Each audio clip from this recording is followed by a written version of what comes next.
Hey everyone, GScotty here. In this series, I try to get an hour of gameplay for every dollar spent on a certain game. So, with that in mind, is Balatro worth $1 an hour?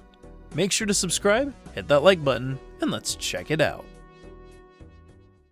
Hey, can someone tell me, is it pronounced Balatro, Balatro, Random fact of the day. I have never gambled money in my whole 28 years of existence. No slots, no roulette, no poker. Why not, you may ask? Well, there's one reason and one reason alone.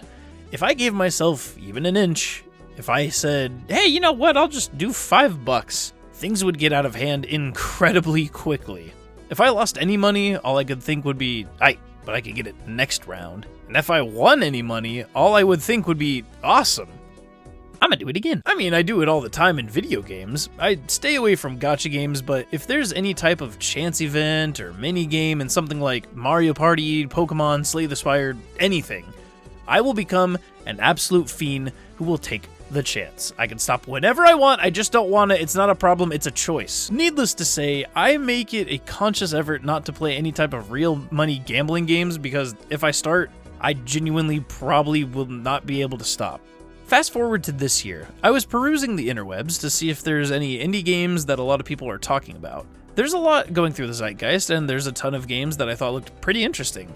However, one game that kept getting brought up over and over, literally everywhere, was Balatro.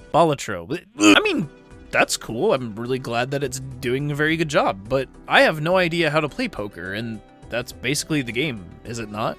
Oh wait, you don't have to spend real money after buying the game?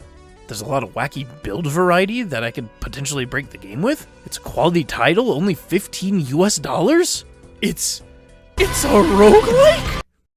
Alright, well, color me interested. Real quick before the review, if you like roguelikes, check out my second channel, Rogue Bros.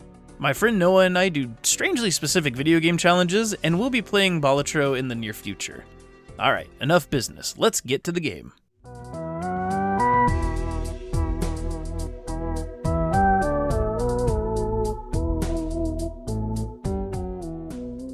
Balatro is a roguelike developed by Local Thunk and was released on February 20th, 2024. It's time to test your luck against increasingly formidable enemy blinds. The only way to up the ante and win big is to craft powerful synergies with unique Joker cards, transform your cards, and get that money. I can hear you right now. Well, but Scotty, you don't know the first thing about poker. How is it playing the game if you don't even know how to play the game?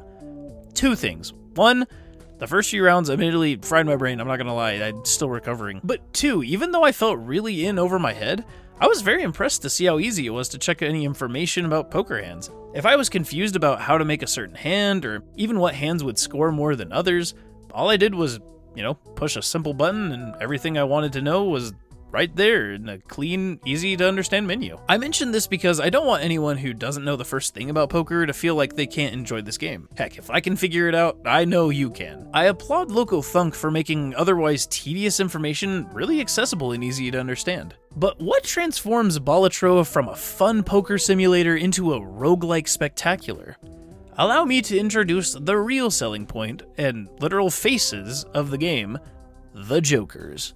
They really are the wild cards. You can normally hold up to 5 Jokers in your hand, and they each do something really interesting.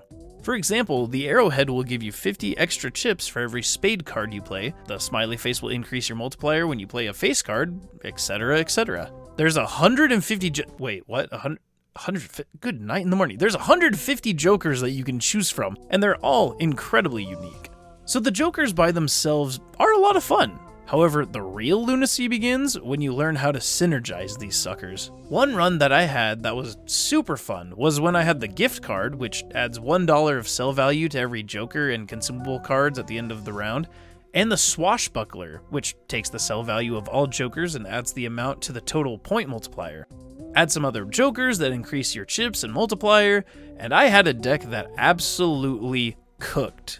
But that's just one example of Joker synergy. With 150 Jokers and typically 5 available slots for Jokers, you can find well over 590 million combinations. so feel free to go nuts and see what happens. And it's not just the jokers that add to the insanity. To make your deck even more unique, you can modify your cards and give you molt boosters, chip boosters, money drops, etc, etc. You can add multiple types of the same card, take certain cards out of your deck. There's just so much that you can do to bend the game. And if for some reason all of that wasn't enough, you also have consumable cards. There are planet cards which level up certain poker hands, tarot cards which generally modify all kinds of aspects of your deck, spectral cards which are essentially tarot cards that sip the Capri Sun, if you know what I mean, and vouchers that are permanent buffs to your round. All of these cards can be found in the shop in between blinds, or found in cute little booster packs that give such a dopamine rush when you open them. The insane amount of detail that goes into every card, mixed with the unbelievable amount of customization, will guarantee that no 2 rounds will ever really feel the same. So gameplay-wise, design, accessibility, depth, Balatro has it all, right? Well, there's one thing I wish was a little different. I love the music in the game. It's great background music that brings a low-key zaniness and calm to the crazy card game. However, the elevator-like tune is the only track in the game. I mean, going from pack openings, menus, and rounds, it will change the song ever so slightly, but it's still the same tune. It's a good tune, but it can get a little bit repetitive if you're playing for a really long time. However, if that's the biggest negative that I can personally think of, I think it's safe to say that we have a smash hit on our hands. But can the game, fun gameplay and all, carry a player's enthusiasm for 15 hours? Let's take a look at Balatro, hour by hour.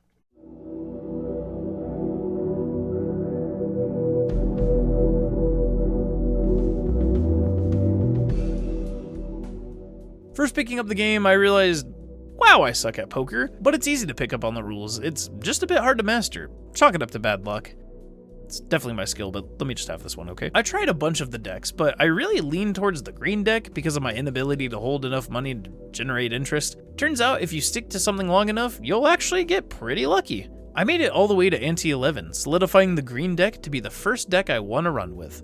I kept getting really close to victory with a lot of decks, including the tarot card build I used with the abandoned deck.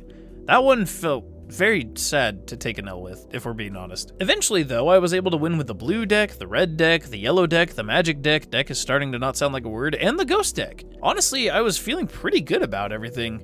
But then, I got hit with a wall with the nebula, abandoned, and the gum black deck. I don't know what it is, but I have been desperately trying anything I can to win with the black deck, and I could not find the victory. I found myself staying up so late, so very, very late, all to get hit with game over after game over after game over. Dang, this game is hard, isn't it? Or am I just bad at strategizing? And math. So I did what I do with a lot of other games I get stuck on.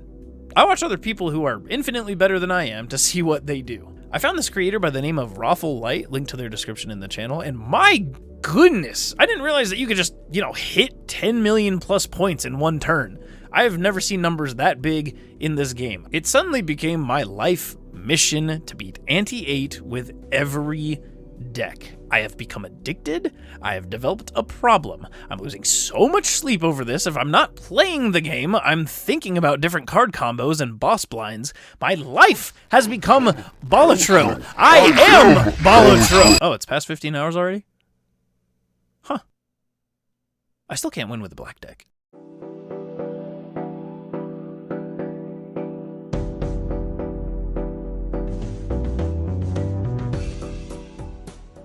Normally, when hype surrounds something, I typically get pretty skeptical. It was no exception with Balatro. However, to my pleasant surprise, the game lived up to it. This seemingly simple card game has a ton of depth, complexity, and addictive factor that leaves you itching for one more round. I got lost in this one, my friends. There's still a lot I want to do and unlock, and I just keep coming back for more. It's insane to me that I actually really like this game, being someone who doesn't really play that many card games. Balatro is a hit, y'all. Give it a shot. There really is something here for anyone who tries it out, poker player or not. Just be warned, you'll get sucked in. The addiction factor is unreal with this one. Now, if you don't mind, I'm going to go try winning with the black deck now. It's going to happen one day, I swear. So, what's the final verdict? Is Balatro worth $1 an hour? Yes, and give me DLC. A massive thank you to all of you who are members of the channel, especially the biggest patrons of the month, my pal Johnny Appleseed and Telemachus826. If you want to support the channel and gain access to cool perks like exclusive videos, stream VODs, and more, click the subscribe plus button to learn how. Love, peace, and chicken grease. Bye-bye.